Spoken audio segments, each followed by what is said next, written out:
Hi friends, எல்லோரும் எப்படி இருக்கீங்க? எல்லோரும் எக்ஸாமுக்கு ப்ரிப்பேர் பண்ணிகிட்ருப்பீங்கன்னு நினைக்கிறேன். நம்ம யூஜிடிஆர்பி பார்த்துட்ருக்கோம்.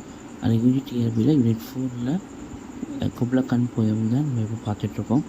அதில் குப்லா-கானுக்கு நான் எடுத்துக்க நோட்ஸ் தான் இதில் இருக்கிறது. வரக்கூடிய யூஜிடிஆர்பி எக்ஸாம் மேபி டிலே ஆகலாம், ஆனால் கண்டிப்பாக அந்த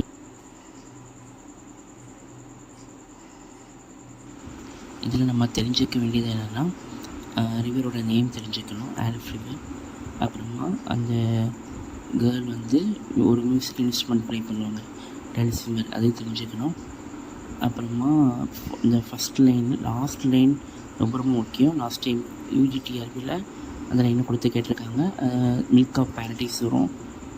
அப்புறமா அதோட பேரடாக்ஸ் என்ன, அது ரொம்ப முக்கியம்.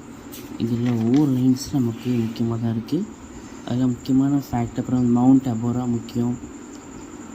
அதுக்கப்புறமா வந்து இந்த கிங்ஸ் ஆஃப் ஐஸ் முக்கியம். அதோட ரைம்ஸ், இந்த போயோட ரைம்ஸ் ஸ்கீம் முக்கியம். டோட்டல் எத்தனை லைன் எழுதியிருக்காங்க, 54 லைன்ஸ் இருக்குது. அதில் ஒவ்வொரு லைன்ஸும் ரொம்ப இம்பார்ட்டன்ட் கொடுத்து நீங்கள் படிங்க. அதுக்கப்புறமா திரும்ப திரும்ப ரிவைஸ் பண்ணிகிட்டே இருங்க. நம்ம திரும்ப திரும்ப ரிவைஸ் பண்ணி டெஸ்ட்டு போட்டு பார்க்கும்போது நிச்சயமாக யூஜிடிஆர்பி நம்ம க்ராக் பண்ணிடலாம். இது நான் எடுத்துருக்க நோட்ஸு. இது யூஸ்ஃபுல்லாக இருக்கும்னு நினைக்கிறேன். இந்த மாதிரி நீங்கள் வந்து எழுதி நோட்ஸ் எடுத்து படிங்க.